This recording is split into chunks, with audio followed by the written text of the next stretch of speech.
नमस्कार दोस्तों, RJ education में आपका स्वागत है। दोस्तों अपना चल रहा है रिवीजन क्विक एनसीईआरटी एसएसटी। तो आज एनसीईआरटी रिवीजन क्विक का डे 5 है, मंगलवार। और आज हम बात करेंगे एसएसटी का जो भौगोलिक पार्ट जो चल रहा है उसका खनिज वाला पार्ट, खनिज। तो देखिए दोस्तों, एनसीईआरटी जो रिवीजन क्विक है, हम एनसीईआरटी के आधार पर बात कर रहे हैं। अगर हम खनिजों की बात करें तो बहुत बड़ा चैप्टर है जिसके अपना अलग से व्याख्या करेंगे।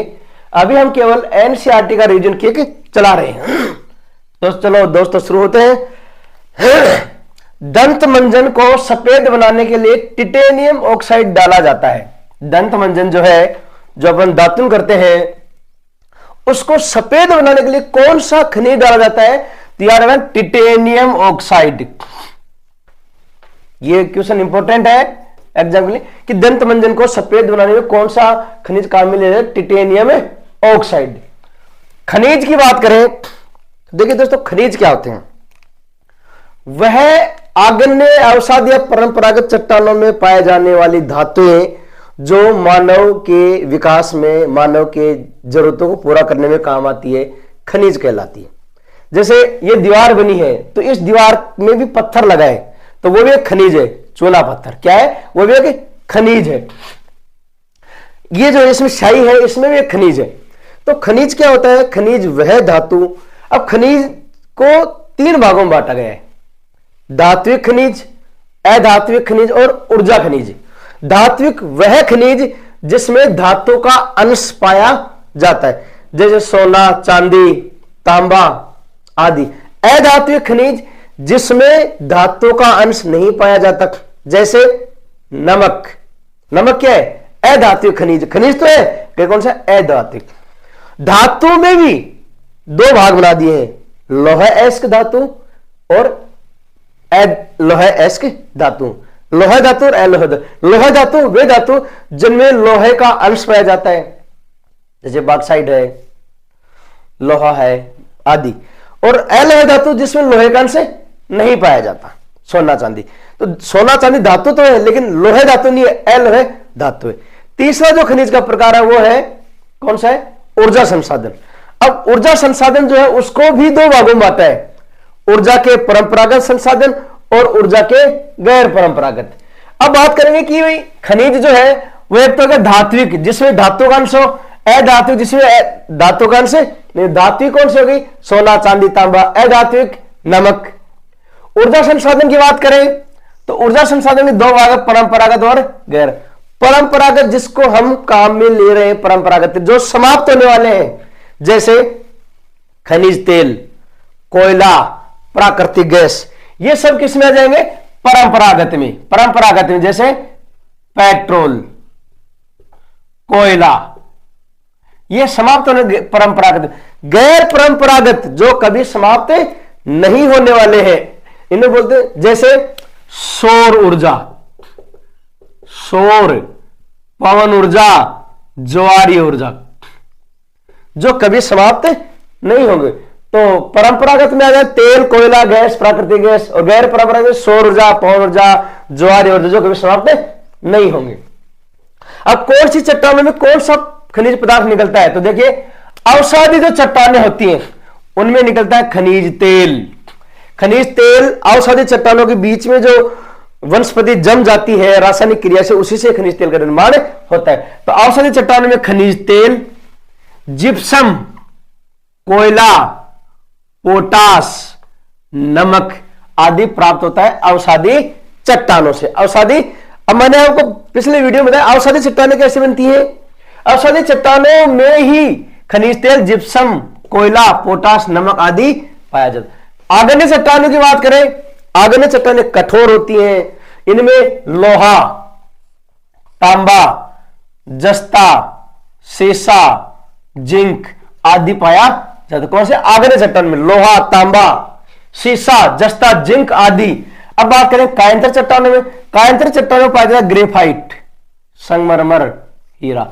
कायांतरित का अर्थ है उसका जो चट्टान है वो परिवर्तित होकर दूसरा रूप बन जाए, वो है जैसे चूना पत्थर बन जाता है संगमर में, ग्रेफाइट, हीरा, कोयला किसमें बदल जाता है, हीरे में। तो कायांतरित चट्टान, मूल चट्टान क्या हो गया, कायांतरण हो गया। तो कायांतरित चट्टानों में मिलते हैं वे खनिज मिलेंगे जिसका रूप परिवर्तित हो गया हो, जैसे ग्रेफाइट, संगमरमर, हीरा आदि। पहाड़ी की घाटी तल की रेत में, ध्यान से ना, जो रेत जो होती है, रेत उसमें जलोढ़ के जो जवाब मिलते हैं उसे बोलते हैं प्लेक्सर निक्षेप, प्लेसर निक्षेप।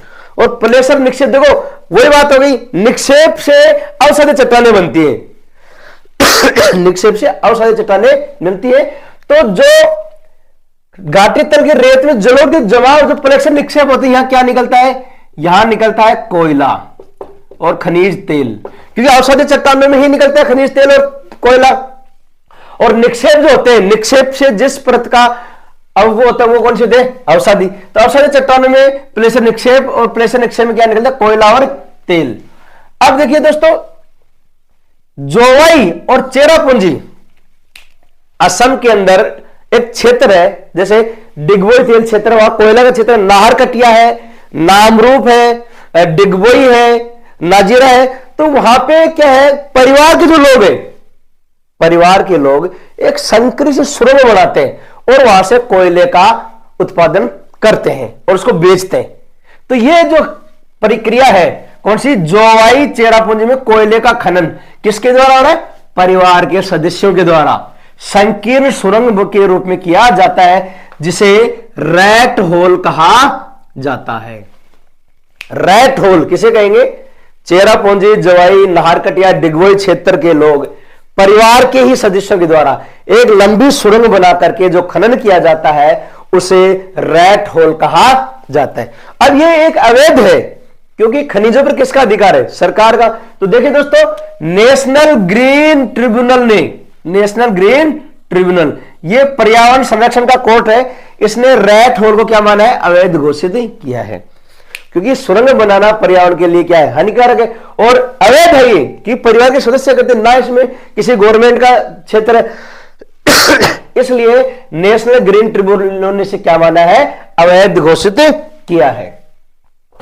औद्योगिक विकास की अगर हम बात करें, आधारभूत उद्योग लोहा उद्योग है, स्ट्रक्चर जिसमें टिका हुआ है वो किस पे टिका है, लोहा उद्योग। तो खनिज कौन सा है, लोहा ऐसा खनिज ऐसा है जो आधारभूत उद्योग की रीढ़ की हड्डी है, अर्थात औद्योगिक विकास की रीढ़ की हड्डी कौन सी है, लोहा एस्क, क्योंकि संपूर्ण विकास जो उद्योगों का वो लोहा एस्क पर ही टिका हुआ है, इसलिए औद्योगिक विकास की रीढ़ की हड्डी कहलाता है लोहा उद्योग या लोहा एस्क खनिज।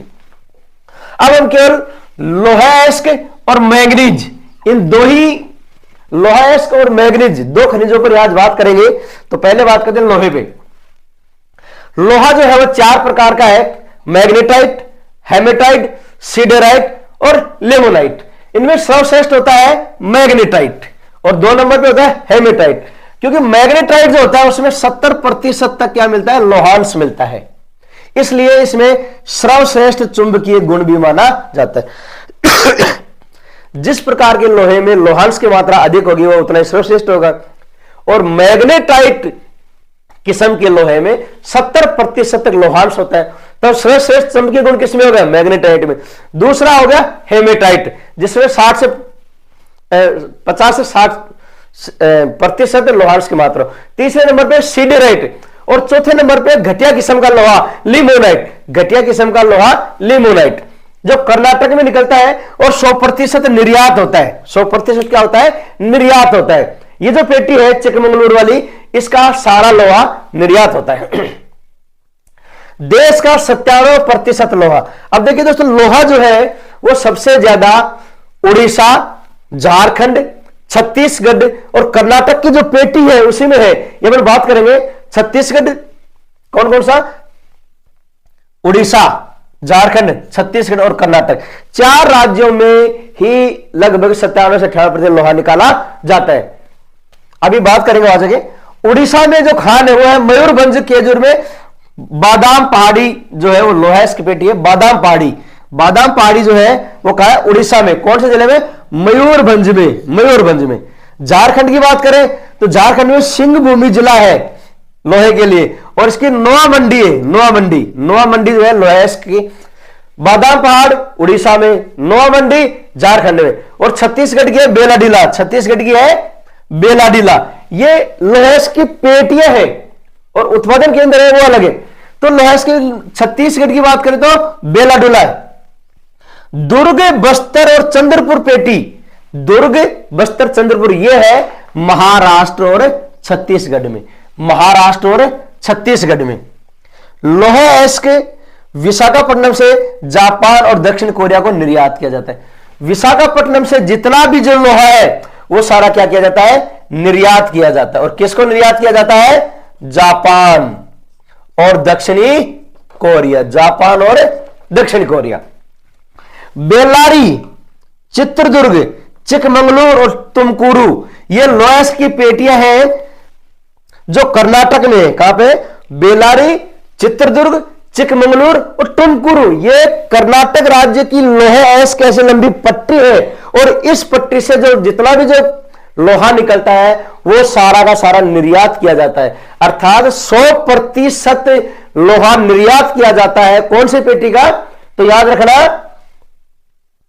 बेल्लारी, चित्रदुर्ग, चिकमंगलुरु और तुमकुरु, ये लोहेस्क जो क्षेत्र है, ये जो पेटी है, ये कहां पे है, बेंगलोर, कर्नाटक राज्य में। और यहां से इनका बेंगलोर बंदरगाह से 100% क्या कर दिया जाता है, निर्यात कर दिया जाता है, 100% निर्यात कर दिया जाता है। अब लोहा इस्पात जब बनाते हैं तो 1 टन इस्पात बनाने में 10 किलो मैग्नीज की आवश्यकता होती है।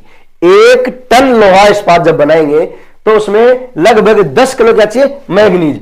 और मैग्नीज सबसे ज्यादा निकलता है, वो निकलता है मध्य प्रदेश में, बेलाडीला है मध्य प्रदेश की बेलाडीला खान में, और 2 नंबर पे महाराष्ट्र। तो मैग्नीज सर्वाधिक मध्य प्रदेश में, 2 नंबर पे महाराष्ट्र। मध्य प्रदेश में निकलता है, वो निकलता है 33%, 33% मैग्नीज मध्य प्रदेश में, और 27% मैग्नीज महाराष्ट्र में, 27% महाराष्ट्र में। तो 2 राज्य ही मिलकर के सबसे ज्यादा मैग्नीज उत्पादन करते हैं। अब एमपी का जो बालाघाट जिला है, बालाघाट जिले में बालाघाट एक खान है, वहां से 52% उत्पादन होता है किसका, मैग्नीज का, सॉरी तांबे का, बालाघाट जिले में तांबा निकलता है 52%। और राजस्थान में खेतड़ी में 2 नंबर पे है राजस्थान, जहां पे तांबा निकाला जाता है। और राजस्थान में गणेश और सभ्यता वो ताम्र नगरी के रूप में प्रसिद्ध है, क्योंकि गणेश और खेतड़ी के नजदीक है, इसलिए वो ताम्र नगरी भी कहलाता है। तो मध्य प्रदेश में तांबा सबसे ज्यादा निकाला जाता है, 2 नंबर पे है राजस्थान। मध्य प्रदेश में मैग्नीज सबसे ज्यादा निकाला जाता है, मध्य प्रदेश और महाराष्ट्र में मिलकर मैग्नीज सबसे ज्यादा निकाला जाता है। अब थोड़ा मानचित्र की ओर देखते हैं। ये जो संकेत बनाए हैं, ध्यान से देखो, ये तो लोहे अयस्क का संकेत है।